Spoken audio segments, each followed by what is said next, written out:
ব্রাহ্মণবাড়িয়া নাসিরনগরে হামলার ঘটনায় প্রতিবাদ অব্যাহত। ভিডিও ফুটেজ দেখে ৩০ জন আটক, বিচার বিভাগীয় তদন্ত দাবি। রাজনৈতিক ব্যর্থতাকে দুষলেন বিশেষজ্ঞরা। ক্ষুদ্র সঞ্চয়ের মাধ্যমে উন্নয়ন কার্যক্রম চালু করেছে সরকার। কমেছে ধনী দরিদ্রের ব্যবধান। সমবায় দিবসে প্রধানমন্ত্রী কৃষি জমিতে শিল্প কারখানা গড়ে না তোলার আহ্বান। জেলা পরিষদ নির্বাচনে দলীয় সমর্থন আদায়ে আওয়ামী লীগের সম্ভাব্য প্রার্থীদের দৌড়ঝাঁপ শুরু। কেন্দ্রের সিদ্ধান্তের অপেক্ষায় বিএনপি, হিসেব নিকেশ করছেন ভোটাররা।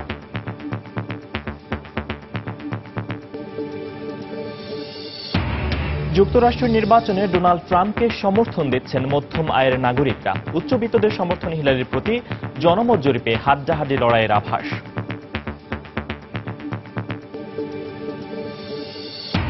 এবং বৃষ্টির কারণে বিপিএল এর দ্বিতীয় দিনের খেলা নিয়েও অনিশ্চয়তা। চিটাগাং ভাইকিংস খেলবে বরিশাল বুলসের সঙ্গে।